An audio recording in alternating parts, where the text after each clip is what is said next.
19th century shipwreck discovered off Australian coast highlights once common maritime side hustle. Beneath the rough waters of South Australia's coast, marine archaeologists say they have discovered the lost Dutch merchant vessel Koning Willem de Tweed, which sank nearly 170 years ago. The wreck captures a tragic moment in maritime history. During the 19th century Australian gold rushes, the 800-ton sailing ship was beginning its journey back to the Netherlands in June 1857, when a severe storm capsized the vessel near the port town of Robe. According to a news release by the Australian National Maritime Museum, 2/3 of the crew drowned. Just days before, 400 Chinese migrants headed for gold mines in Victoria disembarked from the ship. The crew transported the laborers as a side hustle for extra money, according to James Hunter, the museum's acting manager of maritime archaeology. The practice was a common but questionably legal voyage at the time, he said. While the captain lived to tell the tale and litigate his losses, the bodies of his crew members remain lost in the sand dunes of Long Beach. However, on March 10th, after 3 years of searching for the site of the wreck, a team of divers supported by the Dutch Ministry of Foreign Affairs and the Netherlands Cultural Heritage Agency spotted what they say is the sunken vessel.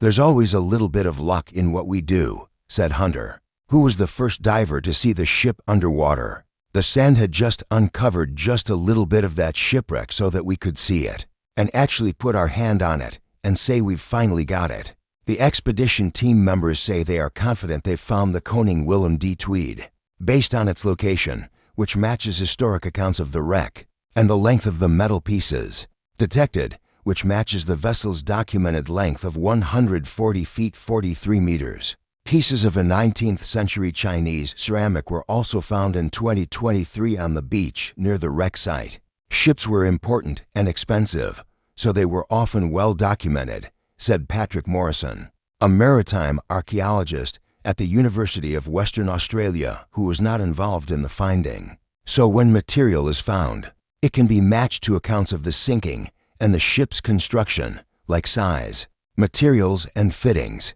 Now, the museum, which partnered with the Silent World Foundation, South Australia's Department for Environment and Water, and Flinders University in Adelaide, will search for, recover, and preserve artifacts from the wreckage that could reveal more details about 19th century shipbuilding, the crew, and its passengers. A finding anchored by history due to its long history as a global maritime trading mecca. Australia is a hot spot for shipwrecks, with an estimated 8,000 sunken ships and aircraft lying near its coasts. Some of the ships date to the 1700s, when colonization first began. According to the Australian government's Department of Climate Change, Energy, the Environment and Water, the discovery of gold mines in Victoria sparked a migration of Chinese laborers in the 1850s, leading the Victorian government to levy a £10 tax worth over $1,300, £1,000 today, on every migrant who entered its port, according to the Dutch Australian Cultural Centre. To avoid this tax, agents in China would often pay for European merchant vessels to transport the migrants to other Australian ports, according to the National Museum of Australia. Upon arrival, the migrants were met with discriminatory treatment, and many were not successful in the mines, still owing a large portion of their earnings back to the agents. The Koning Willem de Tweed was meant to do trading between the Netherlands and the Dutch East Indies, a former colony that's now Indonesia.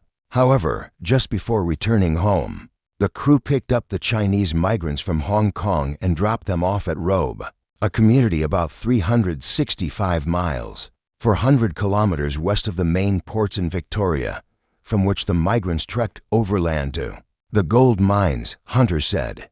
To this day, it's unclear from the police reports, crew accounts, and court records whether this voyage was sanctioned by the ship's owner. What is clear, however, is the community of Robe's storied dedication to answering questions about the wreck and the lost crew members, he added.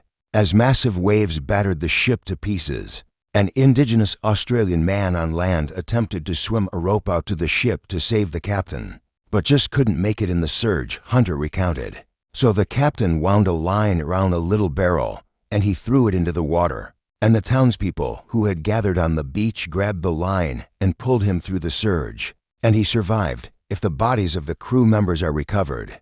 Hunter said the robe community will likely create a proper burial place for them. Shipwrecks reveal Australia's long-standing maritime connections with the rest of the world. Connections reflected in our towns and cities today, Morrison said. I hear the team is planning to return. I'm sure each visit will reveal a new part of the story. What remains of the ship? It's still too early to tell, but Hunter said most of the ship's hull structure appears to be intact beneath layers of sand. Using metal detectors and magnetometers, the team was able to locate large bits of steel and iron protruding from the seafloor that turned out to be parts of the frame and windlass, the machine used to reel in the anchor. Long planks of wood thought to be from the upper deck of the ship lie nearby, Hunter said. The hull could teach us a lot about how these ships were built and how they were designed, because with that sort of information, there's not a lot of detail in the historical record. Hunter said, since the Koning Willem D. Tweed sank hundreds of yards from the shore, the crew was not able to go back and recover their personal items, so it's possible the researchers could find coins, bottles, broken pottery, weapons, and tools, according to Hunter. Items recovered from the shipwreck must be retrieved carefully, so they don't immediately disintegrate upon reaching the surface, said Heather Berry, a maritime archaeological conservator for the Silent World Foundation, in an email. As always, shipwrecks rarely occur in calm waters, Berry said. The surge on the site is such that often you have to hold on to something sturdy to keep from being swept away, so we would need to ensure we don't accidentally grasp on to something fragile. The recovered artifacts are placed into tubs full of seawater that are then gradually desalinated to reduce the corrosive effects of salt upon drying.